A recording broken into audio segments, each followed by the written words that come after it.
juga agak terkejut, tiba-tiba warnanya berubah. Dan untuk perubahan warna itu kan juga tidak murah ya. Untuk pesawat Boeing Business Jet BJB-2 yang setara dengan Boeing 737-800 itu, untuk pengecatan ulang itu biayanya sekitar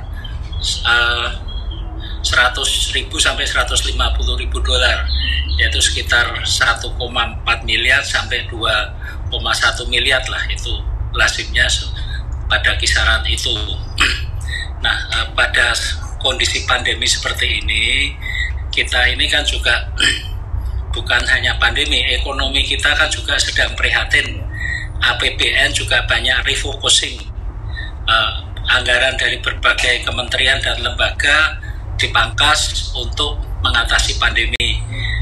Bahkan tunjangan dan insentif untuk ASN juga dipangkas untuk pandemi.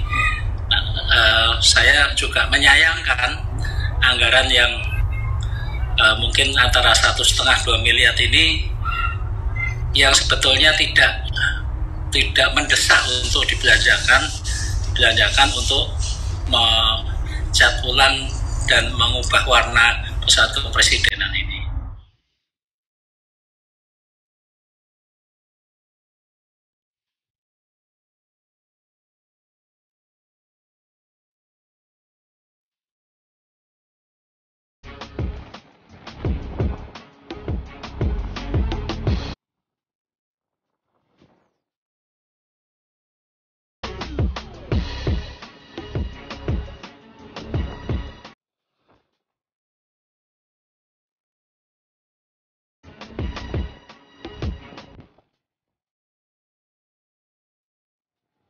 Mengecat pesawat kepresidenan di masa pandemi tidak bijak.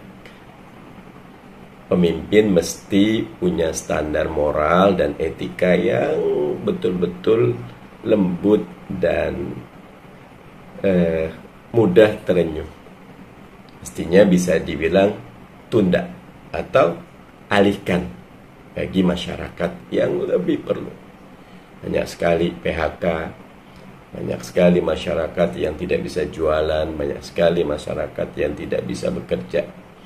Ayo, pemimpin, contohkan menjadi ayah bagi rakyatnya. Jangan rakyatnya susah, pemimpinnya ngecat sesuatu yang tidak urgen dan tidak primary need. Demokrat meminta pemerintah itu untuk memprioritaskan nyawa rakyat daripada cat pesawat. Masa di saat banyak nyawa anak bangsa yang sekarat karena COVID-19, bahkan banyak yang tak selamat, apakah layak dana yang ada malah dibagi-bagi buat mengecat pesawat kepresidenan? Apakah penting dan prioritas mengecat pesawat kepresidenan saat ini? Apakah kalau tidak dicat saat ini membahayakan nyawa presiden saat memakai? Kan jauh lebih baik ya, kita fokuskan semua anggaran yang tidak relevan ya, untuk kita fokuskan ke penyelamatan nyawa rakyat Indonesia dulu di tengah kepungan pandemi COVID-19.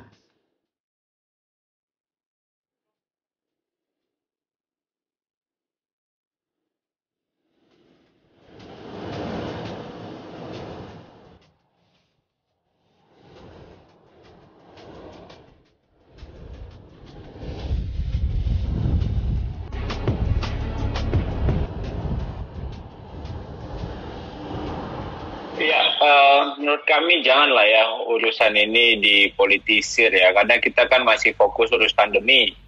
Kita bisa lihat angkanya tuh turun, Mas. Trennya membaik semua. Bed occupancy ratio kita itu turun. Presiden itu bangun tidur itu ingatnya itu bor, bukan yang lain-lain. Jadi kalau bicara warna ya tentu ini kan warna kebanggaan kita. Langit kita dilalui oleh sang saka merah putih. Pemborosan katanya kan di tengah situasi pandemi ini nggak sensitif nih, gimana? Ini udah dianggarkan nih sejak tahun 2019 untuk perayaan kemerdekaan tahun 2020, lalu itu ditunda karena pandemi gitu loh. Nah, setelah anggaran COVID-19 di refocusing, anggaran ini tetap berjalan dan ini harus dieksekusi. Karena ini sudah dianggarkan gitu loh, dan kami pastikan ini tidak punya dampak sedikit pun pada anggaran COVID-19. Pertama sebenarnya kita juga harus heran ya, mengapa ketika kita beli pesawat itu pertama kali tidak dicap merah putih. Padahal itu warna yang sudah jelas-jelas menjadi simbol warna negara kita dan ada dalam konstitusi. Pasal 35 Undang-Undang Dasar 1945. Jadi mengapa saat itu kok dicap biru? Jadi sepertinya tidak memiliki pikiran yang jauh ke depan. Jadi harusnya merah putih itu sudah warna sejak pertama kita beli pesawat tersebut. Kemudian setelah tahu bahwa warnanya biru, dalam rangka menyongsong ulang tahun yang ke-75 tahun lalu sudah direncanakan. Ya karena kan anggaran itu dibuat tahun 2019. Direncanakan agar dicat sesuai dengan warna merah putih. Sesuai dengan warna yang menjadi simbol negara kita. Nah, realisasinya baru sekarang. Itu sebabnya sebenarnya tidak perlu kita menghabiskan energi untuk berdebat soal ini. Dan saya yakin teman-teman Partai Demokrat pun yang pertama kali mempersoalkan akan merasa tidak ada masalah dengan warna merah putih. Kecuali kalau warna merah, mungkin ya mereka langsung mengasosiasikan dengan warna sebuah partai. Sama dengan orang-orang ketika tahu Presiden SBY beli warnanya biru, ya kemudian orang juga langsung mengasosiasikan dengan partai Pak Presiden.